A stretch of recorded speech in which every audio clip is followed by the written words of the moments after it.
I'm Steve Lazenby. I'm a fireman in Ventura County. I see every single day how vulnerable people are and also how dependent they are on help coming quickly to take care of them. But in reality, if a disaster strikes, help is not coming. There aren't enough of us, there aren't enough fire engines, there's not enough policemen, there's not enough ambulances. We're going to be on our own.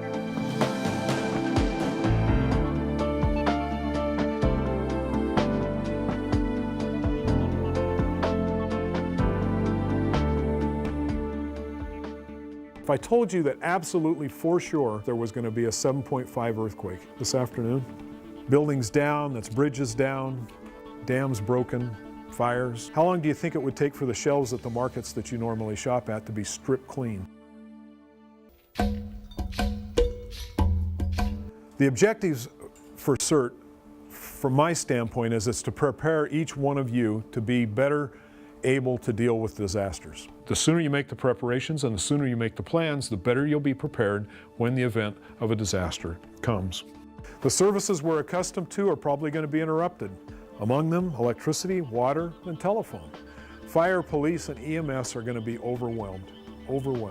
I live in a town of 30,000 people. We have one ambulance. In a disaster, how many people is that one ambulance in our town going to transport? One person. So in a major disaster, we have to be prepared to take care of ourselves. We're not going to be able to expect the normal cavalry to come to our rescue, especially in the first hours or days, maybe weeks. We're going to be on our own. So whatever we're going to anticipate we need, we're going to have to prepare and provide for ourselves. When's the last time Los Angeles had to evacuate? How about rush hour? How well does that work? It doesn't work at all, and those people aren't panicked. Right? They're not scared to death, they're just trying to get out of there or get in. And it's not everybody in town, it's just the people that need to go somewhere. If all of Los Angeles or any other community was evacuating, how would that impact the highways? You know, one car breaks down, one accident blocks the road, and then you've got thousands of people influenced by it. Do you have emergency supply kits in your car? Some things you just absolutely have to have, and you have to have something to start a fire with, you have to have something to open the cans with, something to keep you warm, all of those basic things. You should have first aid supplies. Anything is better than nothing. You know, if you think about it, you'd like to live in a neighborhood that has a doctor and a nurse and a firefighter and a policeman and somebody with lots of military experience and maybe a contractor, a builder. If you had a neighborhood like that, you'd be comfortable because no matter what happened, you'd have somebody that could resolve the problems. But if you don't know who your neighbors are and what their skills are, or even talk to them about what you might do as a neighborhood, then you're missing an opportunity to improve your resources. So start thinking about having neighborhood activities where you get together, invite them over for snacks and just get to know them and talk about what you're thinking about. You know, what are we going to do in the event of? How can we be better prepared?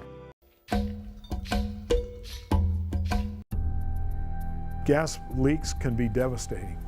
Not only will they burn with great intensity, but they may explode.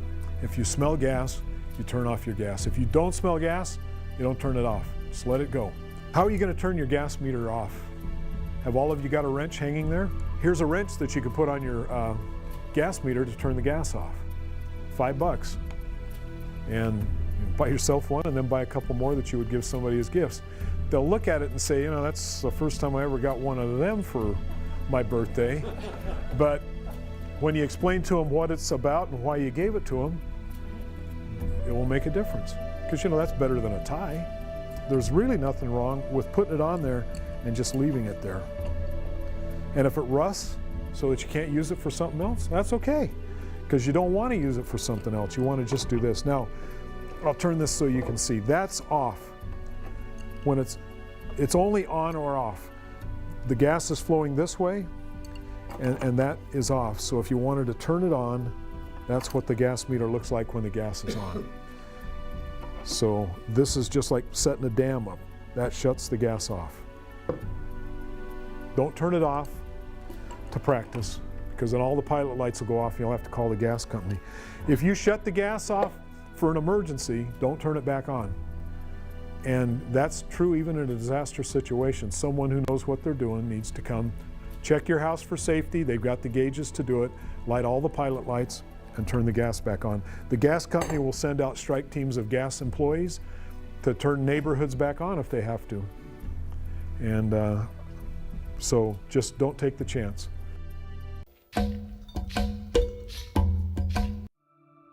No matter where we live in the United States, all of us are subject to natural threats.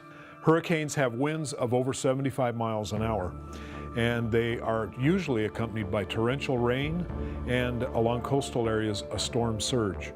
They can damage or destroy structures. They can lift and move unstable objects and structures. They damage the utilities. They can be accompanied by tornadoes. They cause coastal erosion, and they cause floods, and they threaten and take lives. The thing is, as many as 100 million people that live in the United States are at risk from hurricanes.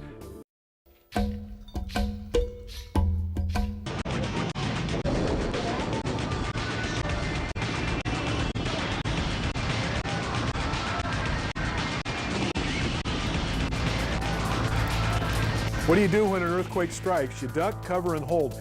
Get against an interior wall, and corners are safer. You can sit down and protect your head with your arms, or pull something up over your head.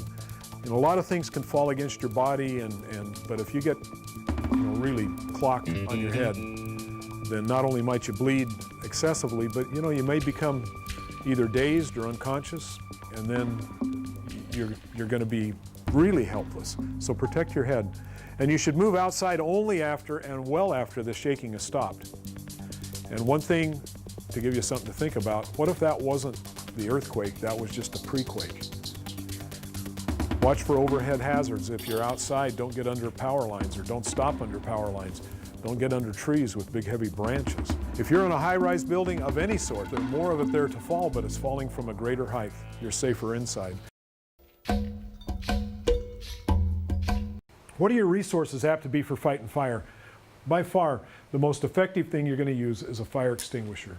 When you squeeze the handle, the chemicals discharge, it goes out in a cloud, smothers the fire, and puts it out. They're very effective.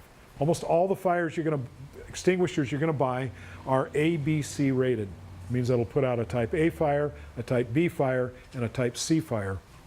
Don't fight fire by yourself. Somebody always needs to be there to help you, to watch your back, give you a little direction. Develop a plan of action. My plan of action, and you tell your teammate, is we're going to take this fire extinguisher, we're going to go through the door, we're going to go right to that fire, you're going to back me up, we're going to put the fire out, and then we're going to come back out.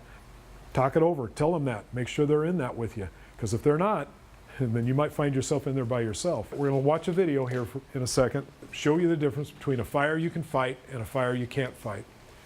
You just are not going to fight big fires. You're not set up for it. And I have to face it too, there are fires that I can't fight. There's no accelerant in this tree. It's just dry. You gonna fight that fire? No. From the second it started, there was nothing you could do to stop that. Does that happen? Oh yeah, every year, many times, every season. You've got to realize that there's a point when there's nothing you can do. It's beyond your limits. You can fight the little ones. You can fight them, when it actually starts to be a little hot and kind of threatening. But once it gets to that point, there's nothing you can do. Call 911 right off. Don't wait till you try and fight the fire. Don't say, oh, I can handle this.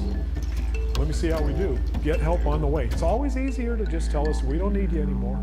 We're glad to go back to dinner. But get us all started.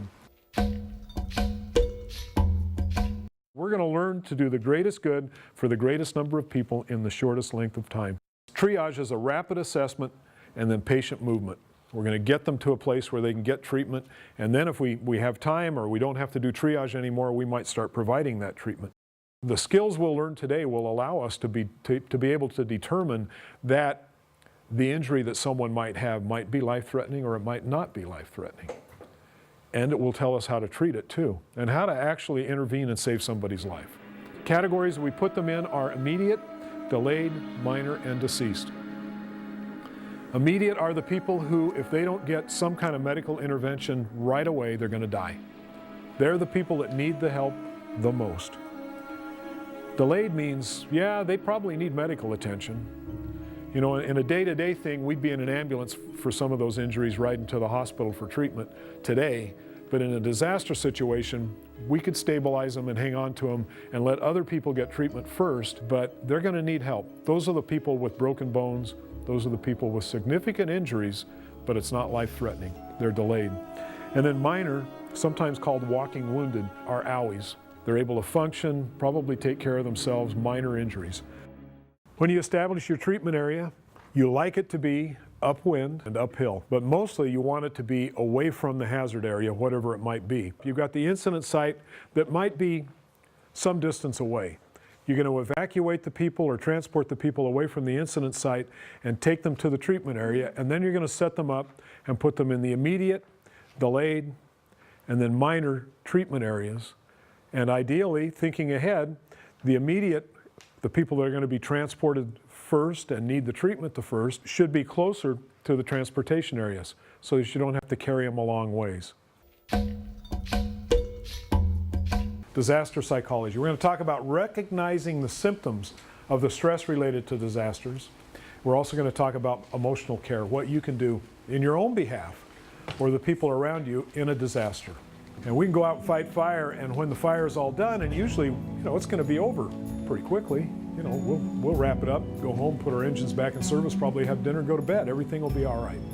But a different kind of disaster is the kind that you can't see the end to, when there's no light at the end of the tunnel. The symptoms can be acute, they can be delayed, or they can be cumulative. We might see disorientation, confusion, loss of control, loss of trust. I think we're all there. We've lost trust to a certain degree with some of our fellow man. Extreme fright and helplessness, I think we experience that. Some things we're so helpless up against, there's nothing we can do. Physical and emotional numbing, and some people will act out in anger. Children, I understand, are apt to do that. The stress builds and builds and builds. Sometimes the initial impact will be all it takes for some of us to crack, and maybe it might build over a longer period of time. These are the pictures of that bridge collapse. And imagine what that community went through. Imagine what the people involved in that went through. Imagine the stress that if you know that that bus right there has got one of your children on it, coming either from or to school, and the stress that that gives you and you're not even there. Or what if maybe they're on that bus and you don't know if they're on that bus and there's no way to get in touch with them? That's one kind of stress. The other stress is actually being right there in the middle of it when it happens. That was quite a story. We have to be prepared. It's coming. It will affect us.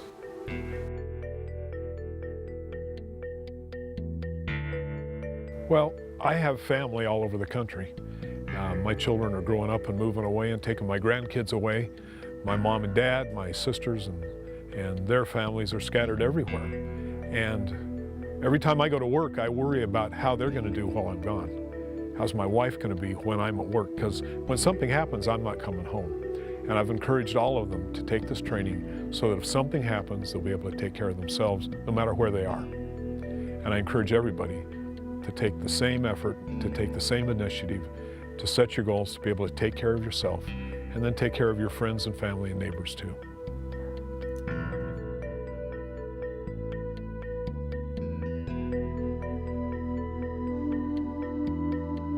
Knowledge and practice are the best ways to make you part of the solution instead of part of the problem.